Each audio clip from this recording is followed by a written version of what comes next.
Brother Oliver may kasama? Yes. Katalo din siya, Maris? Applicant po. Applicant daw. Applicant, aspirant. Yes, God. Yan. Tamang tao ang napuntahan mo na yung kaibigan mo. Hindi ka mapapahamak dyan, mapaparimara.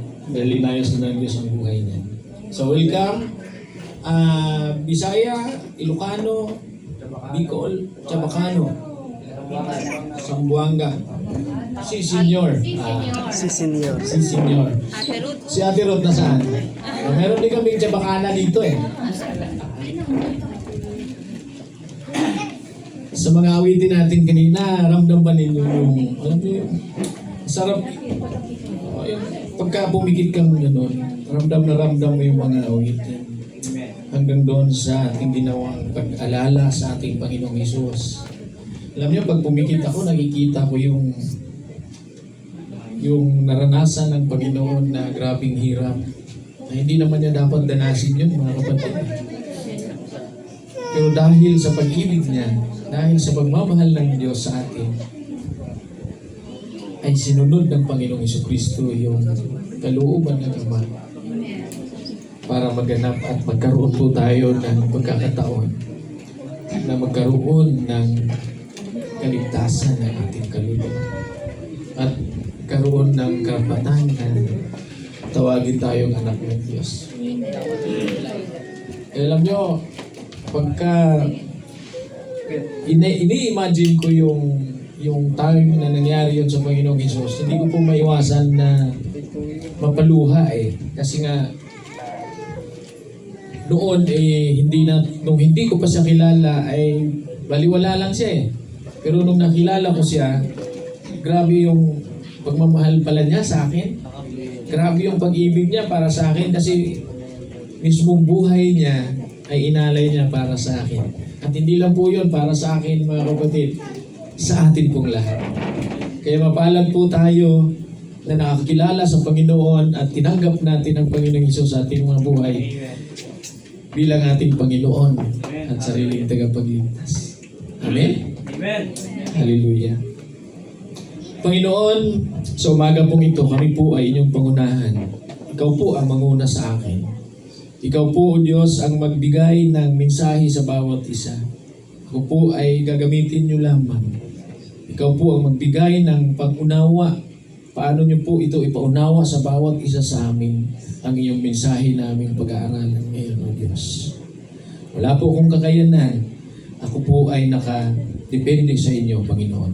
Kaya sa umaga pong ito ay dinadalangin namin o dinadalangin ko ang lahat ay ikaw ang manguna, ang iyong banal na Espiritu Santo ang manguna sa akin.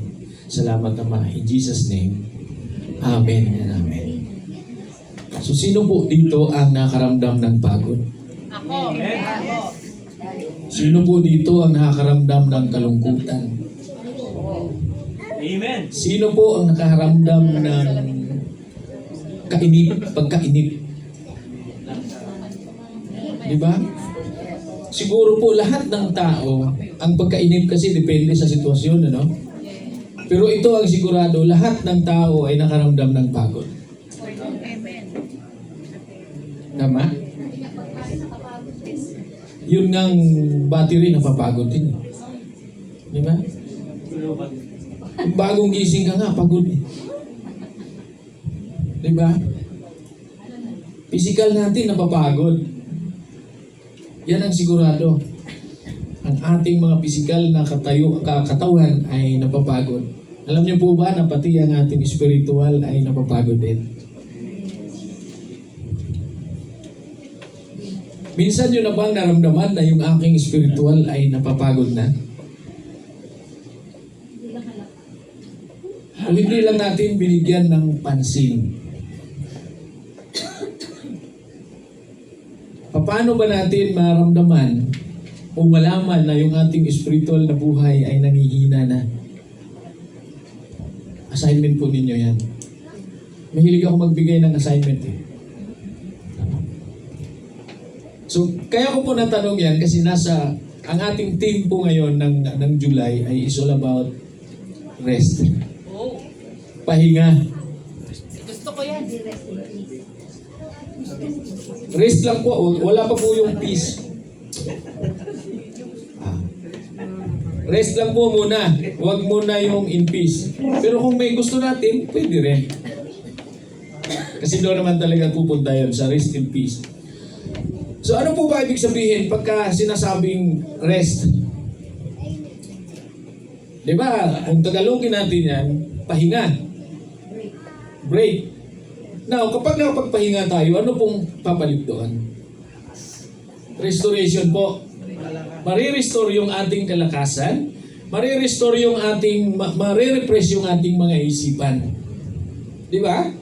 Meron ba ditong galing sa pahinga, tapos pag yung galing sa tulog, madalas kasi pag nagpahinga tayo, nagtutulog, no? Yung ating katawan, pagising, ang gulo-gulo agad ng isip niya. Di ba pag pagising natin ganun, wala pa tayong pakialam sa paligid eh. Ini-imagine muna natin, meron pa tayong gustong balikan sa panaginip, kasi nabitin, naputol. Ang ganda-ganda na nung panaginip, tapos bigla ka nagising, gano'n.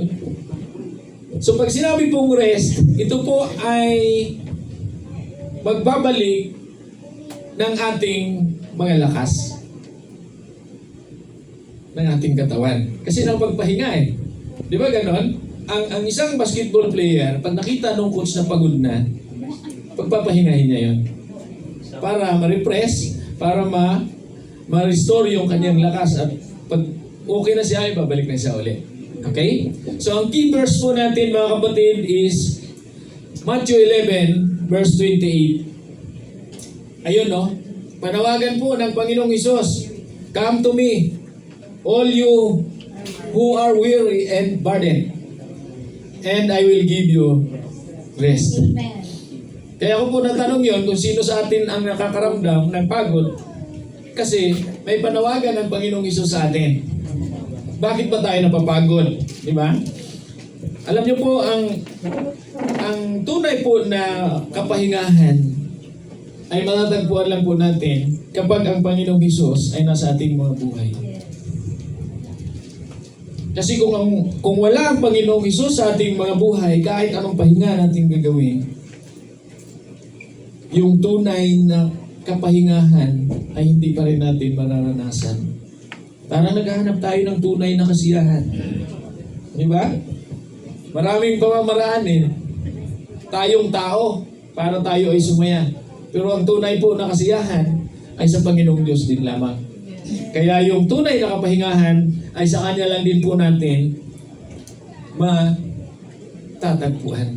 Sa Kanya natin yun maramdaman. Marirepress po tayo, ma-restores po tayo doon sa mga nagamit nating lakas physical kapag tayo po ay nagpahinga. Now, kung ang ating mga spiritual na buhay ay nangihina, kailangan din nating papahingahin yun. Pero, lumapit tayo sa Panginoong Hesus. Dahil doon, magpapahinga yung ating mga kaluluwa at palalakasin yun ng Panginoon. At muli niyang i-restore yung dating ikaw, yung dating nag-aapoy ka sa iyong pananampalataya. Di ba nung una nating ma-encounter ang Panginoon, grabe yung iyak natin? Ay, hindi niya pa naranasan yun. Ha? Di ba sarap-sarap yung umiiyak ka? Kung naiipon mo lang yung luha, ay baka kalahating puno na eh. Di ba? Sa dami nung nailuha mo, pero after noon, andun yung pakiramdam na grabe ang luwag-luwag naman, ang sarap-sarap naman sa pakiramdam. Walang lungkot. Di ba? Pag umiiyak tayo, kasunod doon, lungkot eh. Humihigbi pa dahil naglungkot. Pero kapag umiyak tayo dahil sa presensya ng Panginoon, wow, grabe! Ang sarap sa pakiramdam, ang gaan-gaan ng feeling, parang shampoo lang, gano'n. Ha? O release ko. Sarap ng feeling. Ganun po ang presensya ng Panginoon pagka ating na-encounter eh. Alam niyo, nami-miss ko yun. Kaya minsan, nagpupuri ako talaga sa Panginoon para umiyak ako. Ang sarap po eh, yung iiyak ka dahil sa Alam mo na yung ramdam mo yung pag-ibig ng Diyos sa buhay natin. Na kung babalikan mo, dami ko pa ng problema. Pero sarap pa rin magpuri sa Panginoon. Oh, ang gaan-gaan pa rin sa feeling. Basta ang Panginoon ay nasa atin. Ang pagpapahinga po ng ating mga kaluluwa ay hindi po natin yan matatagpuan sa anumang mga circumstances sa ating mga buhay. Anumang possession ang mayroon tayo, anumang hawak nating kayamanan na mayroon tayo, hindi po yan ang magbibigay, hindi po yan ang panggagalingan ng pagpapahinga natin. Hindi po dahil nag-achieve na marami tayong achievement sa buhay, ay ayos na makapagpahinga na tayo. Hindi po yun. Matatagpuan lang natin ang kapahingahan kung meron tayong tunay at totoong relationship sa Panginoong Jesucristo.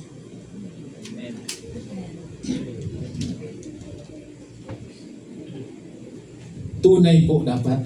Amen. Totoong relationship sa Panginoong Jesucristo. Buo. Hindi kalahating buo. Buo pa rin naman, pastor eh. Yun nga lang, kalahati. O kaya 3/4, buong 3/4. Ganun.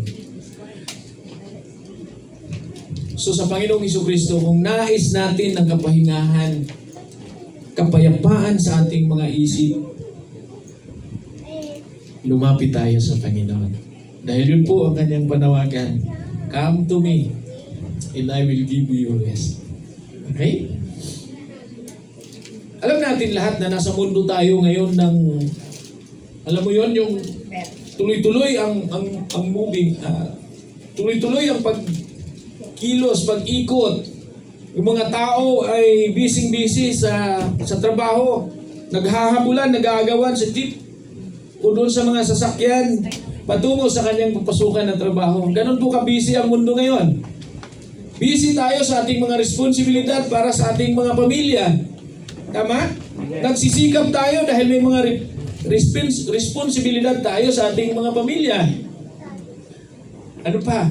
Napipressure tayo sa pinansyal dahil marami tayong babayaran. Amen.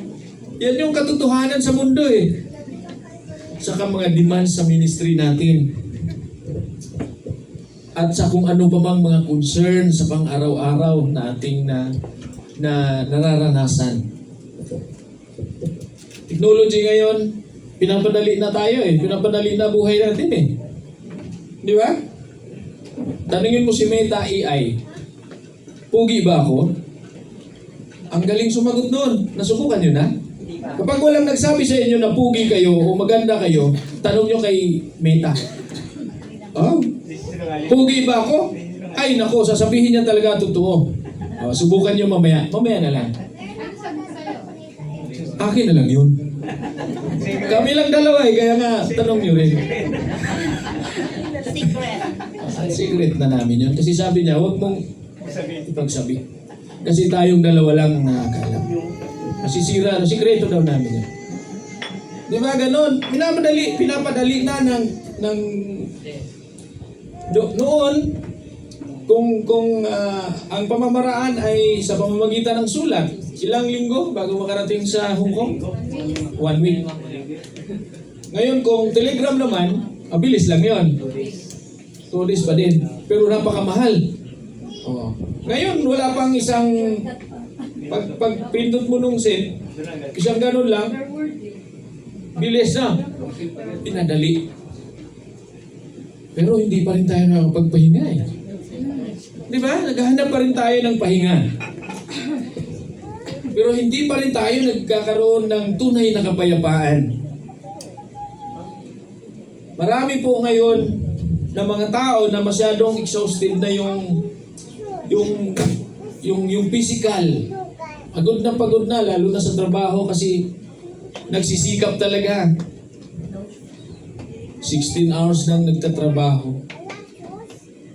Meron akong kakilala, 36 hours siya sa labas eh. Nagbiyahe. Eh nabangga siya sa ugat nung kahoy na talisay. Akala niya kalsada pa rin eh. Puno na pala. Kasi gusto niya kumita. Pero wala pa rin eh. Ganun po ang tao. Emotionally drained. Diba? May mga ganun. At spiritually weary naman ang mga Kristiyano.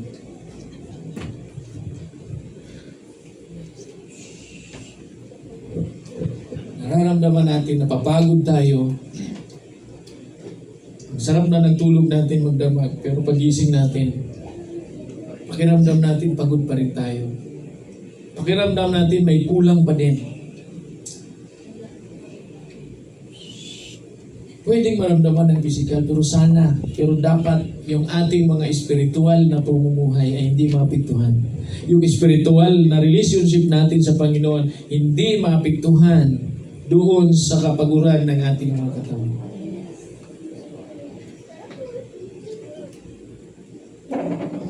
Hindi dapat maapektuhan.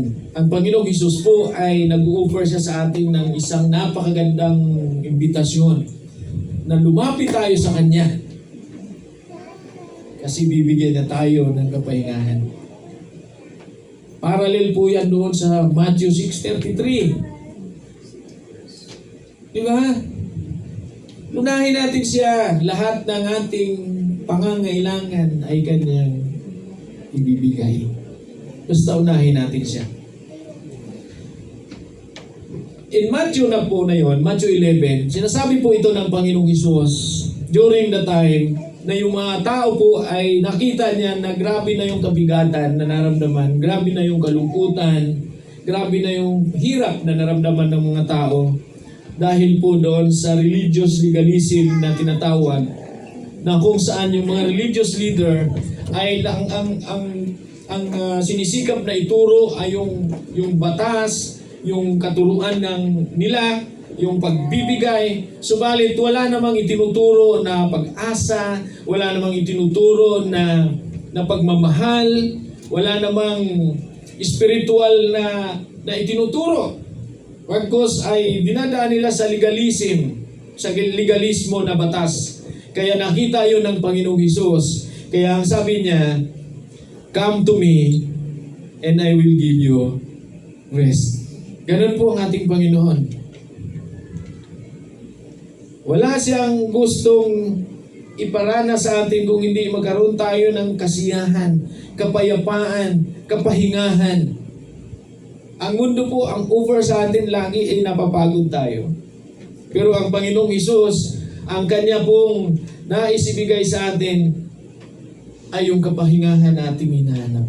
At kapag ang Panginoong Hesus ay nasa ating buhay, may assurance tayo ng salvation. Sigurado yan.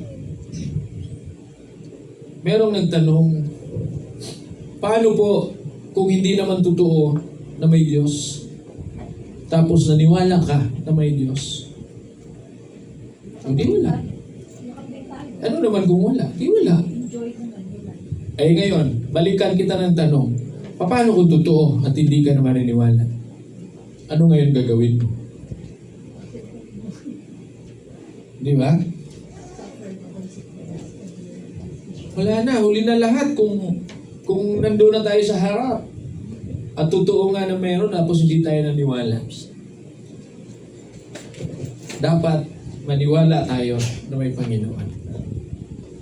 Dahil walang mawawala sa atin kung sabihin man nila na hindi totoo pagdating ng panahon. Di ba? Naharap tayo sa Panginoon. Pero may basihan kasi tayo eh. Mayroon tayong Biblia na pinagbabasihan doon sa ating pananampalataya. Okay? So, tuloy tayo. Ang bawat isa sa atin ay may kabigatan. Iba-iba po yung ating mga nararanasan. Kabigatan ng nagigilty tayo.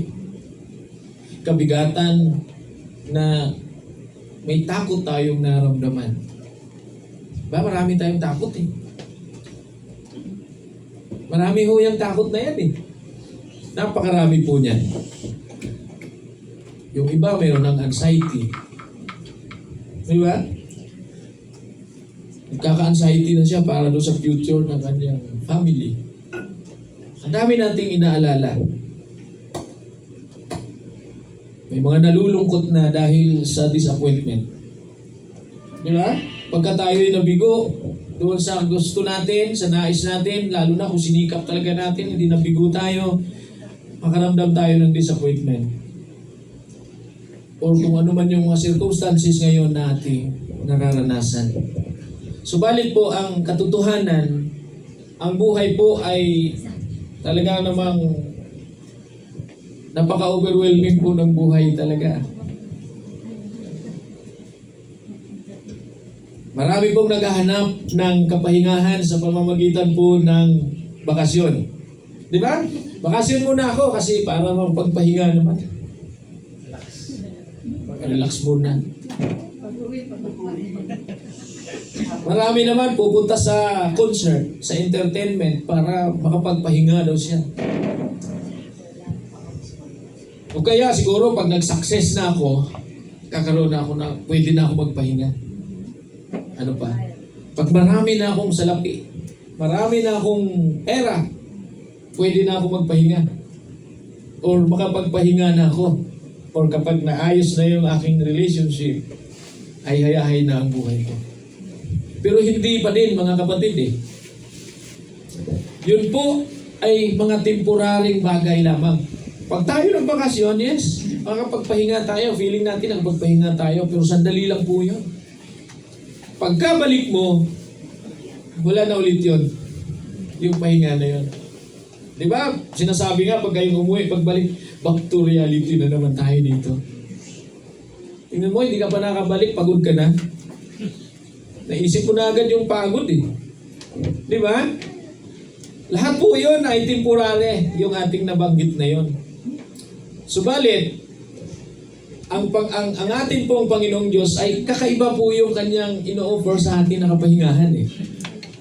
Yung kapahingahan na magre-refresh yung ating mga puso, ma-renew po yung ating mga espiritu, at ma-restore po yung hope na nawala sa atin.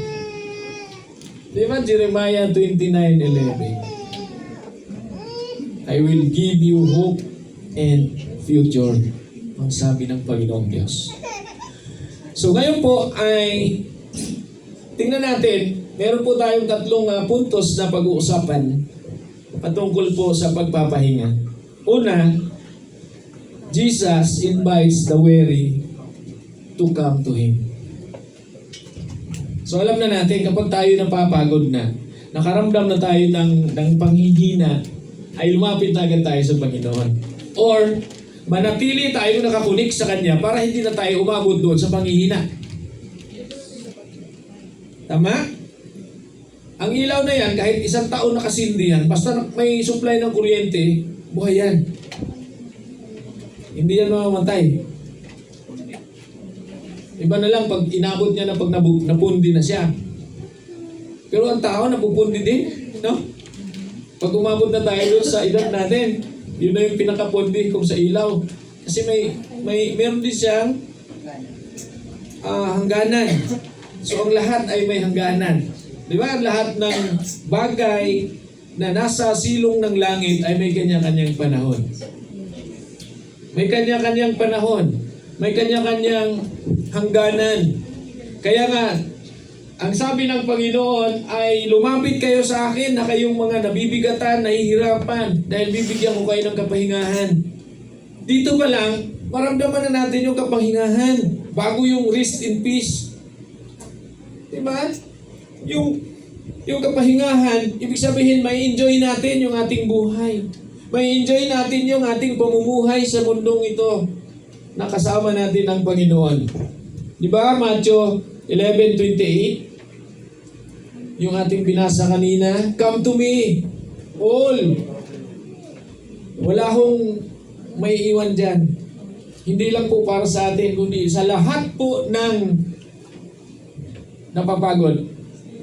Kanina sa tinatanong ko kung sino dito ang napapagod, lahat tayo napapagod. So kaya all, lahat ay napapagod, kaya lahat din ay nabibigatan. Kaya ang offer ng Panginoon, lumapit tayo sa Kanya. Grabe yung pag-ibig ng Diyos sa atin. Di ba? Sobra po yung pag-ibig ng Diyos na yun.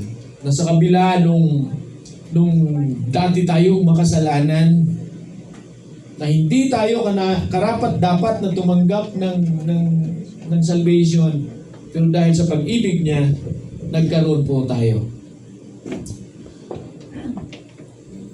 Ang una pong sinabi ng Panginoong Hesus diyan ay salitang invitation. Di ba? Doon sa ating unang puntos, ano?